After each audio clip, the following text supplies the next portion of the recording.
Let's get started with this ON1 live webinar, and for tips for better landscapes, we're going to start with this photo right here. And I really like this photo just because deserts are an awesome place for leading lines and textures and compositions. So for this particular shot here, I'm just going to go inside my edit module.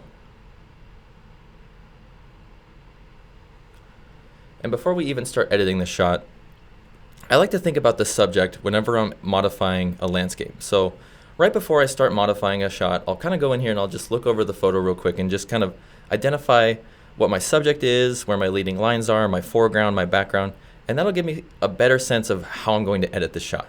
So for this particular photo, I think looking at it, I think these leading lines in the foreground are kind of leading me into this area of contrast, you know, where the light from the sun over here is hitting these sand dunes, and then we have a little bit of contrast where there's some shadow tones. So I think this area right in here, in the middle of this frame here, is probably going to be our subject. So now that we've, sort of found our subject, what we can do is we can crop the photo. And with landscapes, I think cropping is pretty essential. I know you don't have to crop it, but landscapes in particular, you probably want them level, so you could go in and crop it to make it level. And also cropping allows you to kind of find and seek out new compositions within your photo. So for this particular photo, let's just hit C on our keyboard. We can grab our crop tool.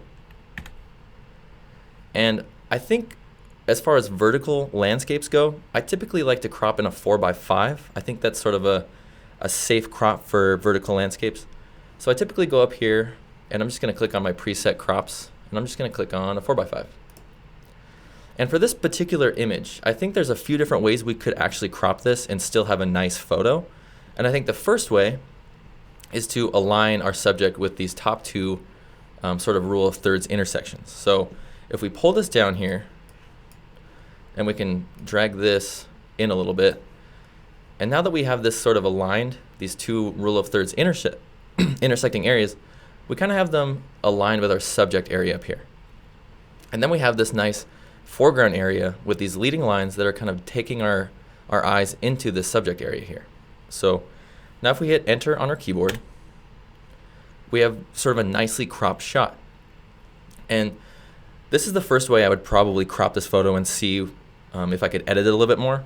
So for this particular crop, I think with these photos, and when you have a large sort of foreground area with leading lines, it's important to kind of tone these areas down, especially if they're not the subject. So we really want to accentuate this area that we're kind of seeking out as our subject. So with this foreground area so bright and really textured, it's kind of hard on our eyes to travel that far without actually stopping and really kind of looking at our foreground. So the first thing I'm going to do with this particular crop, and I'm just going to go through this crop pretty quickly and kind of move on, but for these particular crops where you have a lot of foreground right here, I would recommend going into your local adjustments and using sort of a darken local adjustment layer.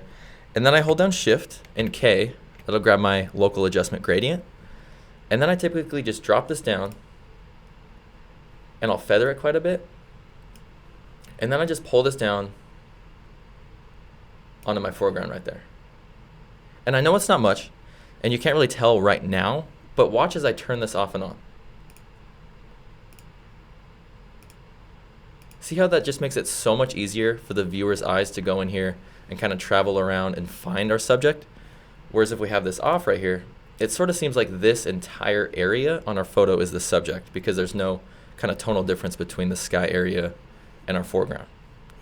So this is just a good way to kind of bring out the subject area and kind of dilute that foreground area a little bit. And then you can always go in and, you could pull back on the blacks to add contrast and add in a bunch of different things to that local adjustment. And one thing I like to do, or just sort of a quick tip, is to really take advantage of your masking tools. And one of those masking tools is the ability to copy and paste masks. And it's really an awesome feature that it can save you a ton of time, especially if you're applying adjustments to your foreground and background. So for example, we have this adjustment that's only applied to our foreground area, kind of right where the leading lines start. Well, let's say we want to pull out the area by our subject and kind of give that life rather than this foreground area life. So we can go into our local adjustment here, and I can just copy this mask. And now if I go into effects, I could add a filter, and let's say we just want to stylize real quick. I could add a curves filter. I'll just maybe pull in to add contrast, and then we could boost the midtones a little bit.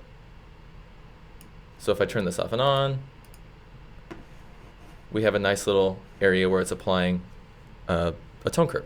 Well, let's say we don't want that applied to this area, because when we apply that tone curve to this area, it's bringing in contrast, it's adding more texture to this area, and it's bringing in more of our viewers' attention. And we don't want that. We want our viewers' attention on this sand dune area. Well, we can go into our masking options for that curves filter, and if I paste this mask, I'll invert it, and now it's only applied to this area up top here, and it's left this area on the bottom nice and kind of soft and without a lot of detail and texture. So if I turn this off and on now, it's strictly applied to this top area.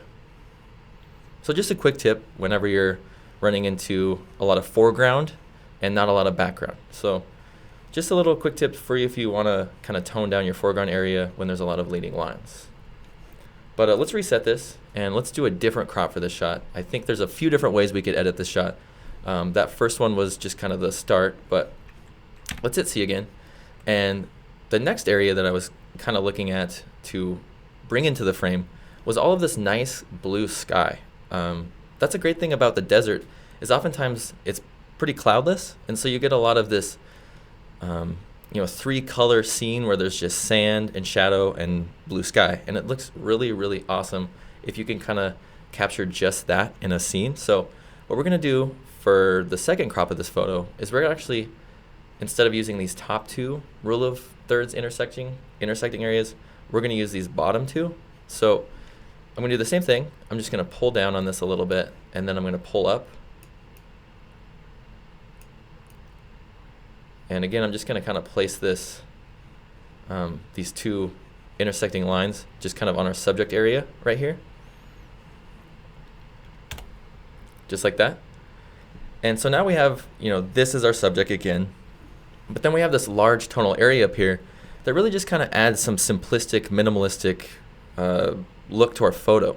Before we had that large foreground area with leading lines coming into the frame, and that was really nice as well, but this is just a whole different composition, a whole different feel, and I think we can really take this kind of basic shot and really elevate it with some basic tips and tricks. So for this particular photo, I know that some of you guys are going to eye this little guy right there, so let's go in here.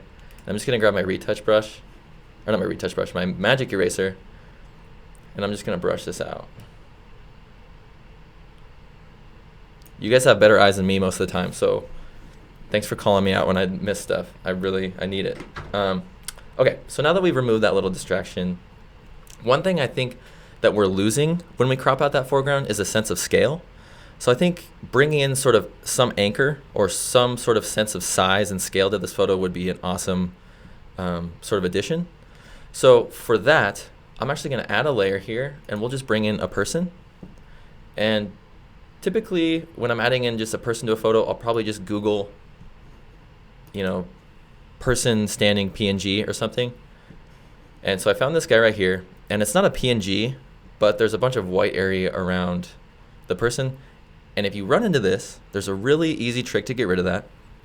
And that's to go into your masking options for that particular layer here. And we're going to use a color range mask to remove all the white. So we're going to go down to our color range option, and we're going to click that to turn it on.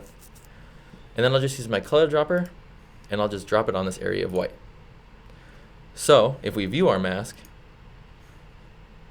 the entire white is being applied to all of the white on the photo. So let's just go over and we'll invert this. And now we have just our person with no background.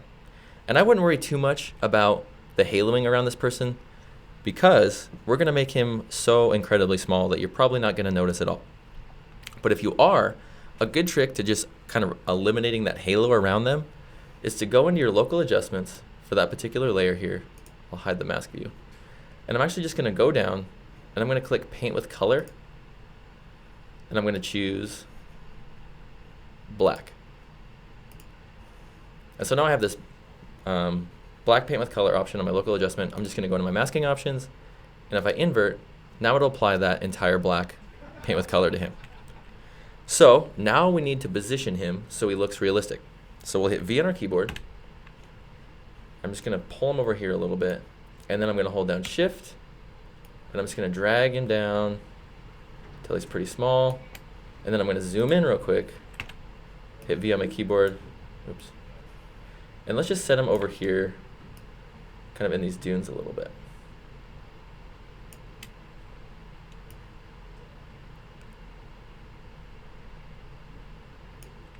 Maybe a little smaller than that.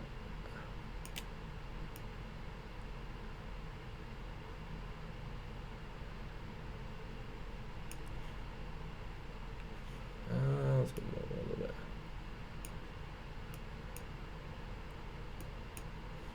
Perfect. I think that looks pretty good right about there. Okay, so let's zoom out now. And obviously he's pretty strong in the frame, and he probably wouldn't be that strong if we shot from back there. So what we can do is we'll just go to that layer, that guy standing there layer, and we'll just go to our opacity and we'll just lower it a little bit. And I know lowering the opacity is going to make him transparent, but you're not going to be able to tell, and it makes him a little bit softer and not so harsh. So now if I turn him off and on, just kind of a subtle addition. And if we look in here, the reason I placed him over here is because we have these shadow lines kind of coming through these areas right here, and it kind of aligns with that person and makes it seem like a realistic addition to our photograph.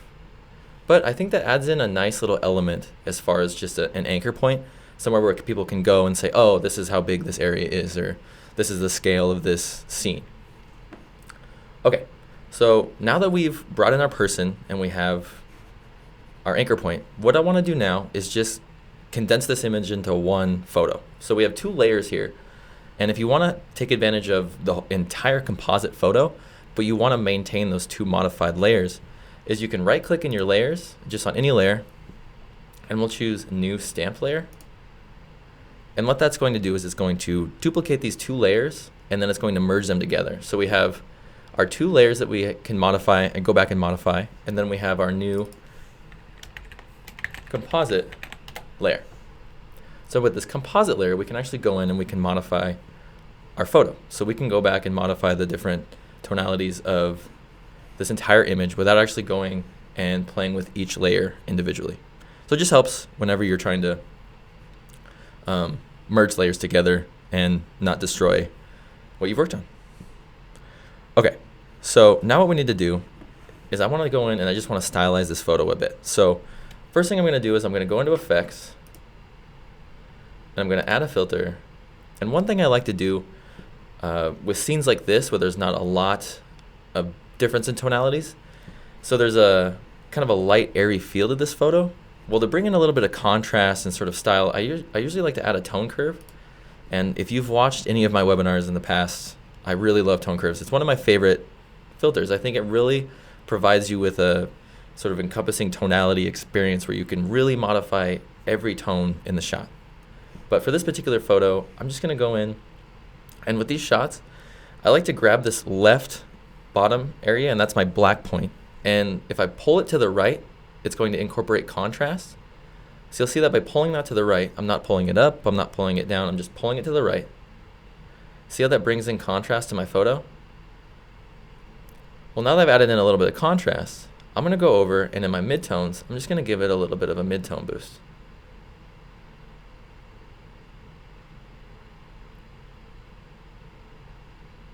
Probably about right there. So if I turn this off and on, see how that just kind of dehazed everything? And if I zoom in here, if I look at my sand right here, if I turn this off and on, it's just made everything a little less flat. It's kind of brought everything together. It's added in some contrast, and it's a really, really, really subtle effect. And so now that we've kind of removed the haze, we've added in the contrast, let's go in and add a filter, and let's add in some stylistic color. And one filter I really like to add in stylistic color is a photo filter. So let's go in here. I'm going to add a photo filter, and I'm going to go to my more, and I'm going to go down to yellow grad, just like that. And I know it looks kind of wonky, but one thing I like to do is I go up to my photo filter here, and in my blending options, I can choose exactly what I want that to be applied to. And I don't want this applied to the tonality. I don't want this applied anywhere else on my photo. I only want it applied to the color of my shot. So I want it to be applied to like this blue tone of my sky, to this color in the sand. That's where I want this to be applied. Well, if that's the case, go into your blending options with this gear icon here, go to your mode, and then just choose color. So now if I turn this off and on, it's strictly applying that to the color in my photo and nothing else. So now we have sort of a stylistic look on this photo, but I think we could take it even further and really bring in a lot of kind of stylistic mood to this photo by using local adjustments. So the first thing I want to do is I want to bring in a local adjustment to this foreground area right here. Remember how we were talking about the foreground area in that last photo? Well, I think this foreground area could probably use a little bit of diluting as well. So let's go over to our local adjustment tab. I'm going to rename this one FG for foreground, and I'll just use that darken preset. I'm going to hold down Shift and hit K on my keyboard to grab my local adjustment gradient. And then I'll just drop this down to my foreground. Again, pull up on the feathering, and then we'll just bring this down, maybe about right.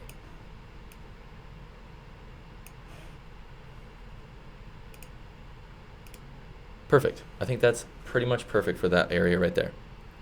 Okay, so the next thing I want to do is I want to incorporate a little bit more light. I think this right side, because the sun is hitting us over here, I think we could go in and really pull out some of this light and pull that off without it looking too unnatural. So let's go into our local adjustments. I'm going to add a new local adjustment, and I'm just going to name this one, let's name it right light. And for this particular one, I'm actually going to use lighten. And let's go over, and with my local adjustment gradient selected, I'm going to go up to my presets, and I'm going to choose linear left because I want that mask applied to the right side. So I'm going to drop this down, and I'll just pull this over here, and I'm going to feather it quite a bit. Pull this over. And then we can just go over, and I'm going to play with the opacity of that. Probably just right before it gets to true white. Okay, so there's true white right there. Let's just pull it right before. Perfect. So right there. So if I turn this off and on here, we have kind of this nice cool area of light kind of beaming into our photo. But I think one thing that could make this a lot more moody is if we do the exact opposite and incorporate light to that left side. So let's add a new local adjustment layer. I'm going to rename this one left dark. And let's use darken. And same thing, I have my local adjustment gradient selected. Well, I'm going to go up to my preset, and I'm going to choose linear right so that the adjustment is applied to the left side of my screen now. So now watch as I drop this down, and same thing, just feather it a ton so it's natural. And then just kind of balance that out.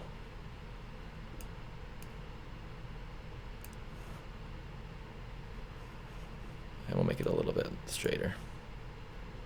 Sweet. So now if I turn off these local adjustments,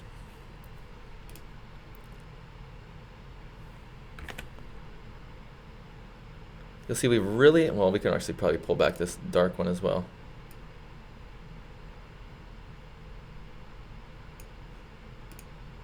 There we go. So now if I turn off these local adjustments,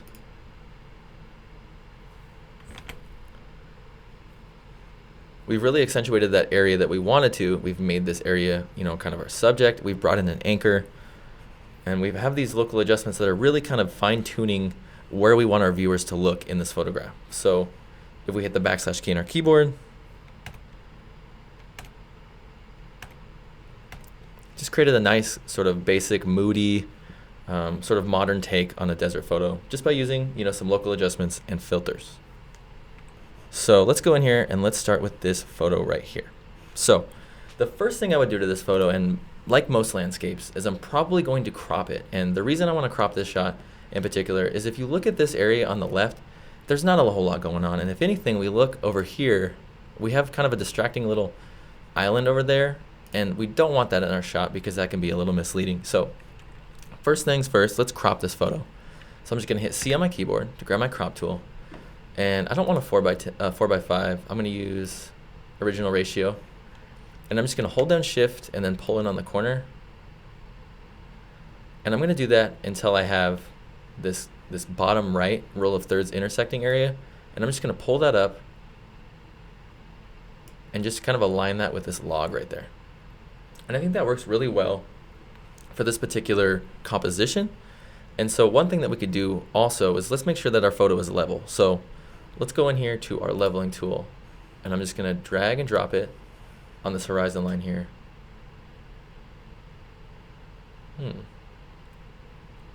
Looks like it needs a little bit of lens distortion fixation. Okay, so let's see if we can fix this lens distortion. Anyway, it doesn't. Oh, there we go. Perfect. Now it's a lot better like that. Cool. Sweet. All right, so now we can go back to tone and color.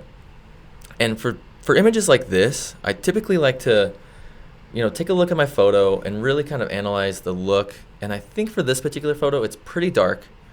But one thing I like about these dark ocean photos is that when we're shooting at night or in the evening with water, is it's really easy to get smoothness in your scene. So for this particular photo, I think we needed to capitalize on that sort of smooth area in our water, and then focus on the kind of contrasty detail in these rocks here.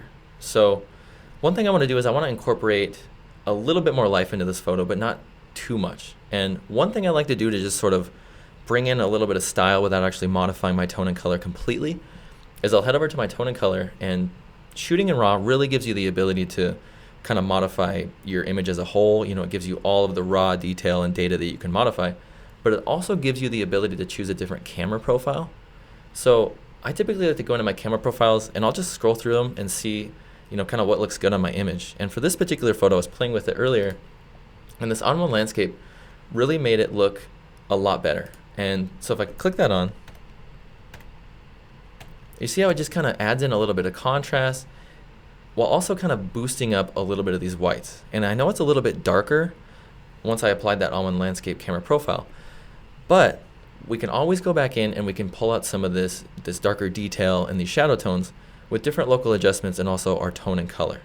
So let's go down in here, and I know that it's a little bit dark, so what we can do to compensate for that is we'll go down to our tone and color here, and with my midtones, I'm gonna boost my midtones a little bit, because if I take a look at this photo, most of the area that I want to have life is in my midtones. It's in these kind of middle gray tones in this water, on this log, and this rock area. So that's what we're gonna do. We're gonna go over to our midtones and watch as I pull up on my midtones. You'll see how it incorporates all of that life back into those kind of middle gray tones in my photo. So now we can go in, and I'm just gonna pull up on the shadows just a hair. Probably not that much. Probably about right there. And now I'm gonna add in a little bit of contrast by going down to my black slider, and I'm gonna hold down my J key, and that's gonna show me my true white and true black. So I can see I have a little bit of true white up here, which it's no biggie because that's a kind of a minuscule area, but I'm gonna pull back on my true black, and I'm just gonna incorporate just a hair, maybe about 10. Yeah, let's do 10. So if I hit the \K on my keyboard and view my original photo, we've really brought out the life to this shot. But if you take a look at the clouds here and even the water, it's incredibly, incredibly cool. This photo has a ton of blue color cast to it. So one thing we can do to fix that is I'm just gonna head down to my color here, and inside my temperature slider, I'm just gonna warm it up. Oops, I want Kelvin. So I'm gonna warm it up to about, I don't know, let's see, maybe like 8,500.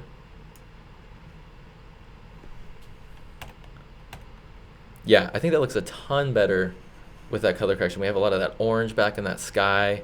We have some yellows and oranges by the sun here, and we also have a lot of that nice warm color going back into that log. So I think that color correction really helps kind of bring back that normal scene.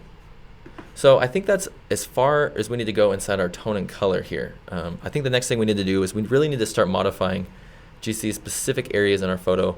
And I think the first one we need to start with is just the rocks. So I think we can go in and let's just apply some detail selectively, and let's just apply it to these rocks to kind of bring in a little bit of oomph or detail.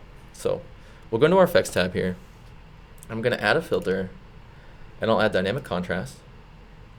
And obviously, if I turn this off and on, it crunches up the entire photo. So I only wanted to apply to these rocks, so I'm just gonna go into my masking options for dynamic contrast.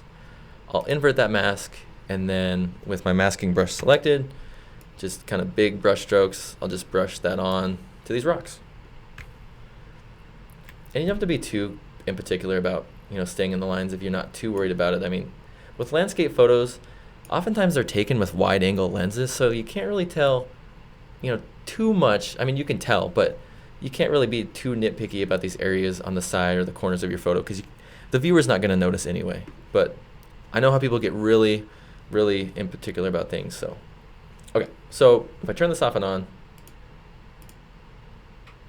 does a good job of bringing in some detail. I think we could add in a little bit more. So let's just go into this small. And let's just pull up on that a little bit. And I'll also go in and pull up on my shadows a little bit. There we go. So now if I turn this off and on, see how that brings in a lot of that life into those rocks? So now we have our rock area taken care of. So what we can do now is we can start modifying the water. And I think for this particular area on the water, let's make it more soft. This is a longer exposure. It's a 1/4 of a second. And even though it's not, one of those silky, smooth water photos, I still think we shouldn't apply detail to it, and we should really try to maximize the soft glow of this water. And a great way to do that is to use a glow filter. And if you've watched any of my webinars, I'm sure you know that I love applying this glow filter to water. So I'm sorry you have to watch it again, but I'm telling you, it's just one of the best filters for water.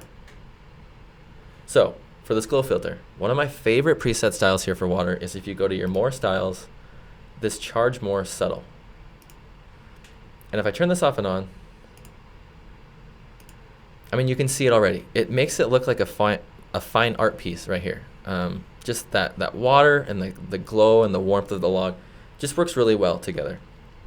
But we obviously don't want this applied to the clouds because there's nice detail in the clouds, and we just applied detail to these rocks, so we don't want to make them soft. We only want this applied to the water in here. So let's only apply that to the water. Let's go over to our masking options for that glow filter here. And I'll just invert this mask. And now we can just kind of roughly brush this on.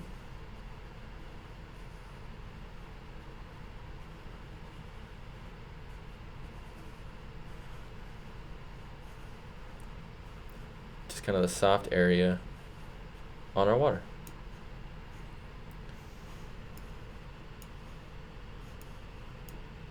Sweet. So now if I turn this off and on,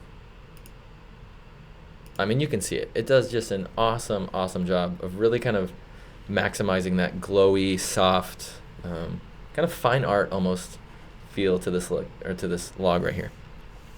Okay, so now that we've incorporated that glow to the water, I think one thing that we do need to do is we need to modify just sort of the what am I trying to look for? Just sort of the oomphness of the shot. I know we brought in a little bit of light and sort of a glow to this water, but I think we need to incorporate just a little bit more sunshine. So let's add a filter, and we'll add a sunshine filter. And I only want this sunshine filter applied to this log right here. Well, a cool way that I've been using lately to selectively apply these filters is with a masking bug. So I'm just gonna hit M on my keyboard, and that's gonna grab my masking bug. And now I'm gonna go up, and I'm gonna go up to my shape, and I'm gonna choose edges. So now I'm gonna go in, and I'm just gonna drop this down on my log here, and then I'm gonna pull it down, kind of rotate it, and then I can make it a little bit longer to kind of fit this log here. Just like that. And then what I like to do is I like to just feather it a ton.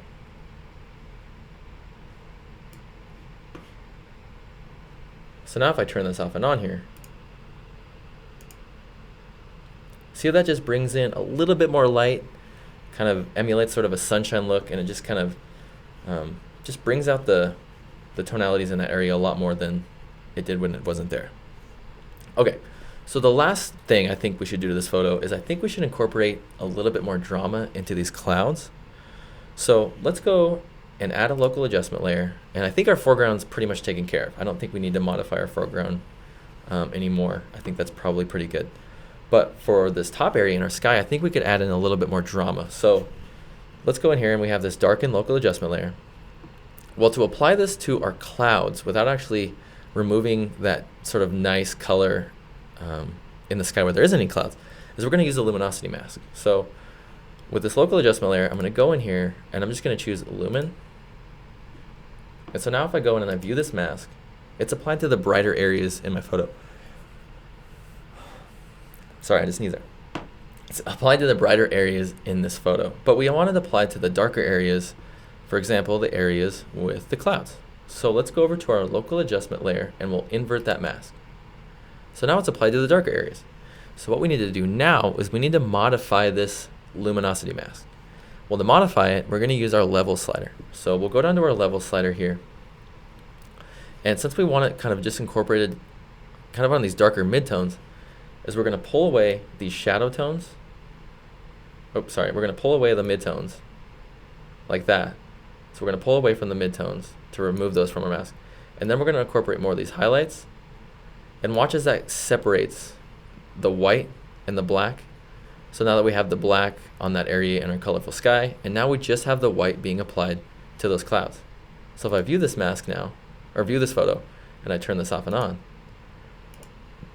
look at my clouds. Well, actually, let's do one thing before you look at the clouds. Let me take this area off the bottom. So I'm just going to go into my preset, and I'm going to choose a linear bottom. I'm just going to drop this down.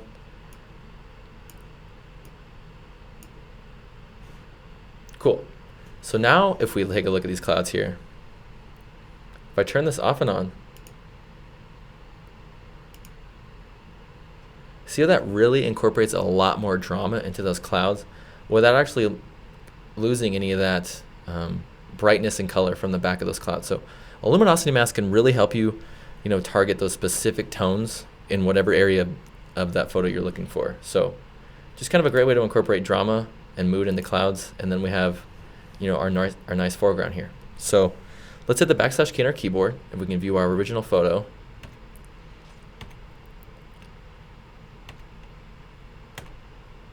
And just really good way to kind of tone down the top area of your photo and then bring life into that foreground. For this particular photo, let's go into the max view of it. For this particular photo, I think what we want to do is we want to maximize the texture and the color and sort of this grand scale of things, but we want to maintain that kind of solitude feel of this building because it's kind of out in the middle of nowhere, we can really maximize on that. And I think the first thing that we need to do is we need to crop the shot. I know I say it all the time, but cropping is one of the most essential tools in photography. So let's hit C on our keyboard. Oops, maybe I should be in Photo RAW. So we'll hit C on our keyboard. And I think for this one, I'm going to go back to a 4x5. So I'll just click in my preset styles for crops, and I'll choose a 4x5. And let's pull down on this a little bit, probably about right there. And then what I'm going to do is I'm going to actually make sure that this building is kind of aligned with the middle of this photo. And while I'm doing that, I'm making sure that I have these two top intersecting lines on this mountain area, because that's another, that's a background subject sort of back there in and of itself, those huge mountains. And then we also have this area right here with our building that has this intersecting area on it already. So we're good as far as rule of thirds go. We have our rule of thirds going, and we have everything kind of aligned how we want it. I think now we could just hit enter. And there we go. Now we have a nicely cropped photo. So we can start actually going in and modifying sort of the different tones of the shot. So with this particular photo, it's a little bit underexposed. And the reason I say that is if we look at our level slider here, there's a huge kind of spike in this area. And this, if you're not familiar with your histogram, this left area is your blacks and this right area is your whites. So you have your shadows to your highlights. So this area here, this white peak right here is showing us that there's a lot of shadow tones in this photo. There's a lot of different sort of shadow and dark tones around our shot. And as we move into develop and we start adding different filters and adjustments, you'll see this histogram kind of peek over to the right. Well, with these photos, when they're kind of underexposed, I like to head over to my develop tab here. And I know I've said it a bunch of times, but one thing that's really saved me is these camera profiles. And I like to use them to kind of set the base look for my shot. And more often than not, I typically use a camera profile and then I modify maybe 1 or 2 sliders in develop. So I mean, I can't stress enough how important these camera profiles have been to my editing. So I really hope you guys just try to just play with them, because they can be a really awesome asset. So for this particular photo, or any photo where it's a little bit underexposed, I like to go down to this ON1 portrait. And I just love how it just kind of opens up the photo. It makes it a little flat, which is fine. We can always go back and add contrast. But I really like how it just kind of opens everything up. This kind of really shows me what I'm dealing with in the photo, so that I can go in and really modify the tonalities in the areas that I see without actually having, big areas of really dark underlying tones. So let's go ahead in here, and one particular thing that I want to do to this shot is I just want to go in, and I'm just going to go to my exposure a little bit, and I'm just going to pull up on my exposure just a hair. Perfect. So now we have a more even sort of histogram here. You'll see that if I click this back off, it's moved that to the left again. But if I move this to the right, it's moving that histogram to the right. So let's just do like 0.25. Perfect. And so now I'm probably just going to go in here and maybe boost the midtones a hair. And then shadows just a hair as well. Ooh, maybe not even a hair. Yeah, let's do like 2. Perfect. I think that looks pretty good, just like that. So now what we can do, whenever we incorporate a shadow boost, or with this ON1 portrait, we've made our photo a little bit flat. A cool way to fix that is just to go down, and you can either add in contrast by pulling back on your contrast, or you could just add in some true black. So for this shot, I think I'm just going to add in some true black. So I'm going to hold down my J key, and I'm just going to pull back on my black slider. And sometimes I'll just pull back on it a bunch just to get that so I can see where the true black is in my photo. And then I can always kind of tone it down to remove it. I think that looks pretty good right about there. But watch as I turn this off. See how that brings in just so much more contrast? So the black slider, really good way to add in contrast back into your photo if you've kind of made it a little bit flat. Okay, so next thing I want to do is, this photo looks pretty warm. So let's head down to our color here. I'm going to click on Kelvin, and we'll just choose a different color, and we'll just choose daylight. I think that looks pretty good as far as the temperature goes. Perfect. I think that looks really good to correct the color.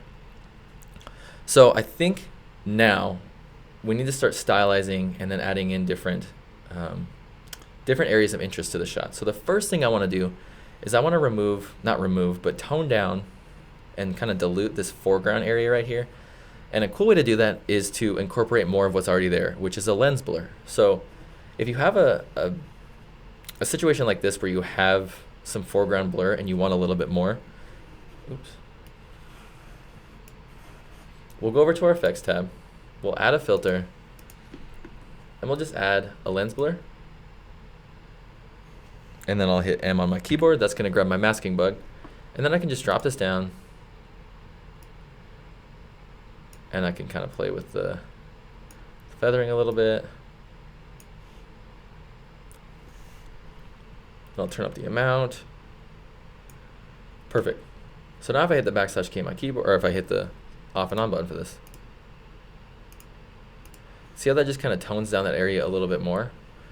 Well, now I can go in and I can copy that mask, add a local adjustment layer, use the darken preset style, go into my masking options, and I'll paste that mask. And now if I turn this off and on, now I've diluted that area in my foreground, and now I've maximized the viewer's attention on this subject area in my background. Okay, so now we can actually start dealing with the area inside of our photo. So let's go in here and let's actually use a tone curve, and we're going to go in and just kind of boost up this middle area. So we'll go into effects here, and I'll add a filter, and I'll add a curves filter. And in my tone curve here, I'm actually just going to use my mid-tone area. So the midtones in your tone curve is just right in the middle, just the midtones, middle. So grab in the middle and watch as we pull up, it'll boost our midtones. And I really like what that's doing in this area. I don't like what that does up here, because now we're losing some of that cloud detail and some of that detail in our rocks. So I only want that applied to this middle area. Well, what I like to do in these situations is I'll hit M on my keyboard. I'm going to go up to my shape, and I'm going to choose edges again, and I'll just drop this down, and I'll just bring it down pretty tight into the frame, kind of drop it down right on my building here, and then I'll just use my feathering, and I'll feather it quite a bit, probably about, I don't know, right there. So if I turn this off and on now, does an awesome job of just kind of boosting that area. You'll notice it's very subtle, but if I turn it off and on, you can see it kind of brings back the life into the whites and the grays of that building. But if I turn this off and on, look at this bottom area on my grass. It brought back that mid-tone in there. So let's hit B on our keyboard to grab our masking brush. And now I can just use this, and I'll just brush this off the bottom. So now I have this photo really coming along. You know, we have our building popping out now. We've diluted this foreground area. Now let's go in and let's kind of bring some life back into this background area with these trees and this mountain here. So what I'm going to do is I'm actually going to go to my tone curve, and I'm going to go back to that masking option, and I'm going to copy this mask. If I view this mask, it's kind of a neat little looking mask. But like I was saying earlier in this webinar, it's a really awesome tool to have the ability to copy and paste masks, and it really saves you a ton of time, especially if you're just trying to modify specific areas on your photo. So I would definitely recommend trying it, or at least practicing it. It's a good practice, and just saves you some time. Okay, so we'll copy this mask. I'll go back and view this photo. And what I want to do is I want to incorporate a little bit more color into this area around my building, and I also want to incorporate a little bit more contrast. And a cool filter that a lot of people don't know incorporates contrast is the photo filter. So I'm going to add a filter. I'm going to add that photo filter. And we're going to go down, and we're going to go to our preset styles here, and I'm going to choose orange. Boom. And one thing I want to do in this orange photo filter here is I'm actually going to go down, and I'm in this polarizer area. So I'm just going to pull up on it to about, I don't know, 50. So if I turn this off and on here, you'll see how that incorporates a lot of that nice warm color back into those mountains and these trees, but I don't want that applied to this building area. So we can copy, or we already copied that mask, so we can go to that photo filter. So I'm going to go into that photo filter, and with this masking options here, I'm going to paste that mask, and now I'll just invert it. And then with this photo filter, I can always go over and I'll just lower the opacity a little bit. But now if I turn this off and on here, we've maintained that sort of cool, not cool, but you know, that not so warm area on the whites in this building here. And then we've brought back a lot of that warm sort of textured color onto our trees and our mountains. So if I hit the backslash key on my keyboard, we're almost there. I think we're about 95% there. I think the next thing we need to do is we just need to make sure that the highlights in our photo aren't all clouded up with warm color. And an easy way to do that is we're gonna go and we're gonna add a filter. And I'm actually gonna add a black and white filter. And let's go into our black and white filter. And I'm gonna go to my masking options, and I'm gonna choose luminosity mask. So now if I go into my masking view, I can see that this luminosity filter has chosen, or this luminosity mask has chosen these bright areas of white on my photo to mask onto. Well, let's refine that just a little bit more. I'm gonna remove some of these shadow tones so that we kind of remove those from that black and white filter, and then I'll just incorporate a little bit more of that white. Maybe a little bit more midtones as well. Okay, so now if I view this photo and I zoom into my building here, watch as I turn this black and white filter off and on. It's very subtle, and I don't know if you can see it, but it really just cleans up the warm orange color cast on this building up here. And it also helps out to clean it up from this area up top. And I mean, it's very subtle. You probably can't see it through the webinar, but just a quick way to kind of target those whites in your photo, so you can clean them up from different color casts. So if we hit the backslash key on our keyboard, yeah, just a quick way to kind of bring out tonalities in your foreground and background, and then kind of correct for color. All right, so for this photo here, I think we've gone through and we have, you know, a desert scene. We've got a water scene with the ocean, which is always an awesome landscape photo. We've done a shot where we have a church in the foreground and then some mountains in the background, sort of an architecture landscape shot. And now we have sort of an aerial photo. And I think this one's going to be awesome just to really show the power of local adjustments. So with this particular shot, I think what we need to do is we need to crop it just a hair. And as looking at this photo, one thing I like to look at whenever I'm cropping is just areas of interest. So looking at this particular photo, this area, this road right here is obviously the main kind of area of interest. We have this road, this lake, and you know, the sunshine hitting this water. We have this little town over here, and then we have these, you know, these different areas of light on our photograph. Well, I think one thing we could do is crop this bottom sort of L from down here over. I think we could just remove that. So let's hit C on our keyboard. I'm just going to do freeform. We'll just reset this, and I'm just going to pull in, like I was saying, just probably into to where I'm about, you know, safe distance from that road there, and then I'll just pull up. And I think that really helped kind of remove some of that excess area. Oops, we don't want it over there. And now we also have this rule of thirds intersecting line intersecting with this lake right here, which is an awesome kind of subject point for this photo. So let's hit enter on our keyboard, and now we have a nicely cropped photo. Well, for this shot, if we go into our develop tab here, you'll notice there's a lot of blown out area in our sky, and then there's a lot of shadow tones in our foreground. Well, that's because we were shooting into the sun. Whenever you're shooting into the sun, you're either going to get blown out areas, or you're going to get a lot of shadow tones. So you either have to expose for the highlights or the shadows.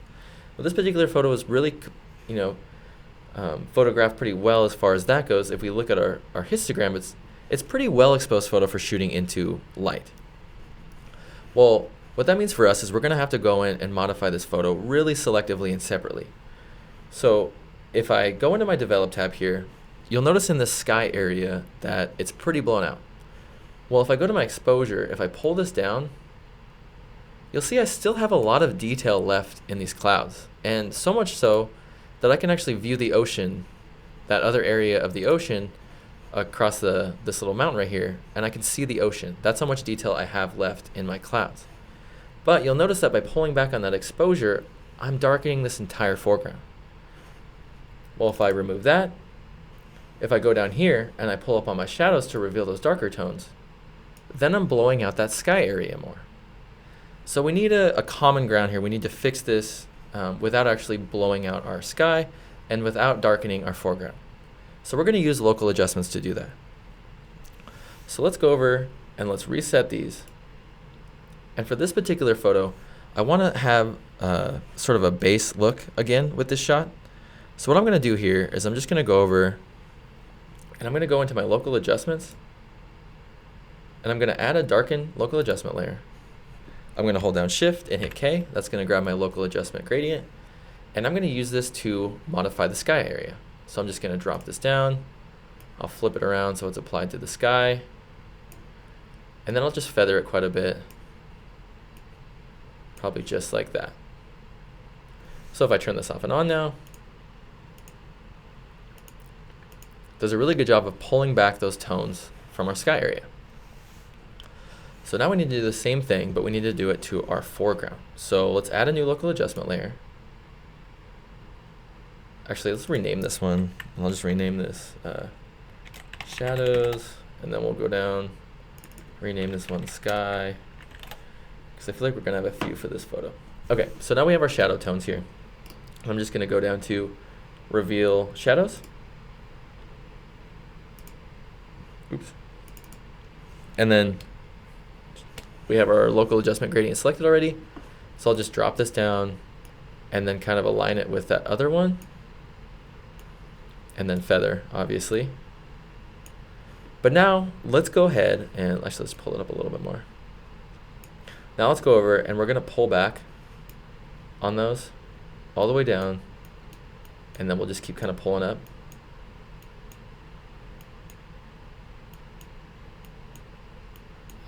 Maybe about right there. I think that looks pretty good. Boom, I think that looks pretty good like that. So if I turn these local adjustment layers off, they kind of make up the tonality for our photo. Well, that doesn't mean we can't go back and modify the tone even more. We can always go back into develop here, and even though we've bypassed it a little bit, we can go back, and I'm noticing that there's a lot of flatness to this photo. It's very flat, there's not a lot of contrast. So what we could do is we could go in and we could add contrast.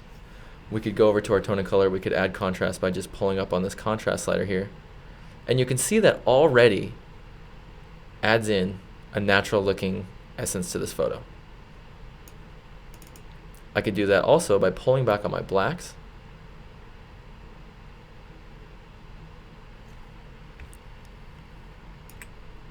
So now if I turn these blacks off, they do an awesome job of incorporating some true contrast within this shot. So now if we hit the \K on our keyboard,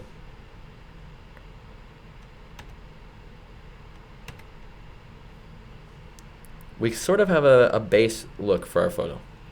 Well, the next thing I want to do is I'm actually just going to go over to my temperature here, and I'm going to choose daylight.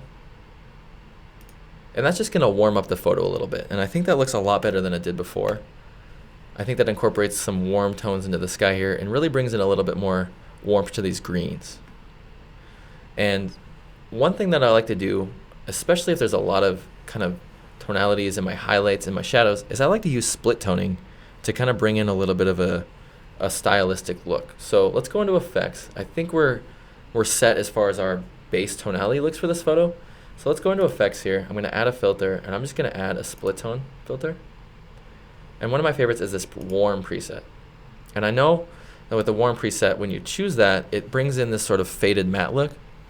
But with that faded matte look, if you want that off of your photo, just go down to your mode and just choose color. So now it's strictly just applying that split toning to the color in your photo.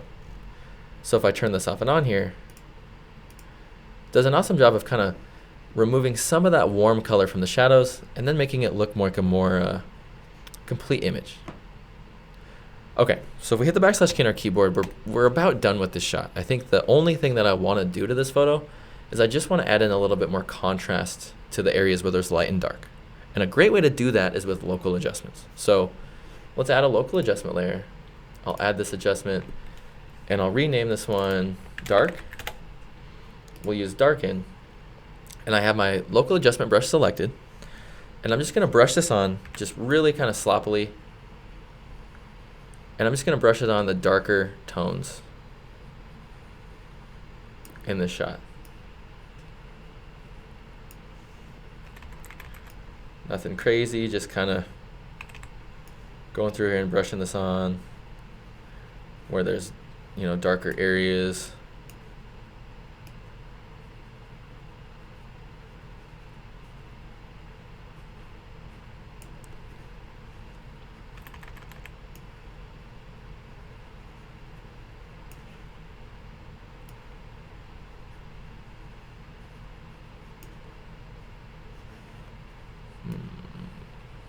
Actually, I don't want that there.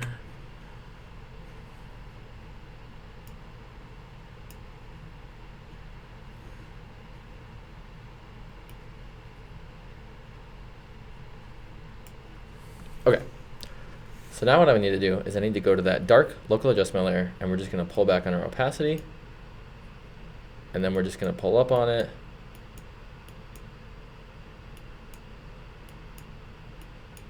Maybe about 50. Perfect. Maybe even a little less, it's pretty strong. All right, so at 40, that's probably good. Okay, and then we'll add another one. Double click it, we'll name it light. And then we'll go to our lighten preset, and we'll use a little bit of a boost in our midtones. So now, same thing, just go in, and we'll just brush this on. Just kind of the areas where there's light, or where you want light.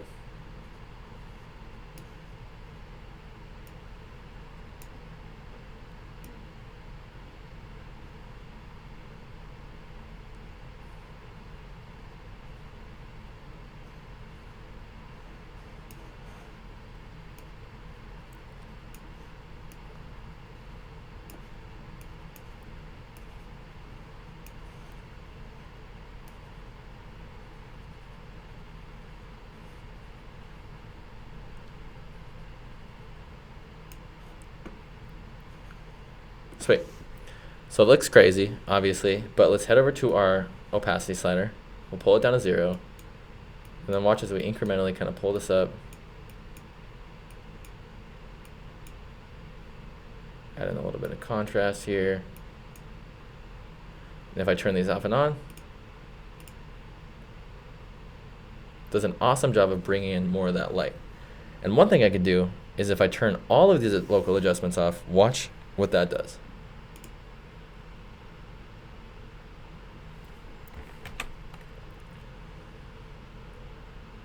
So all of that was done with local adjustments.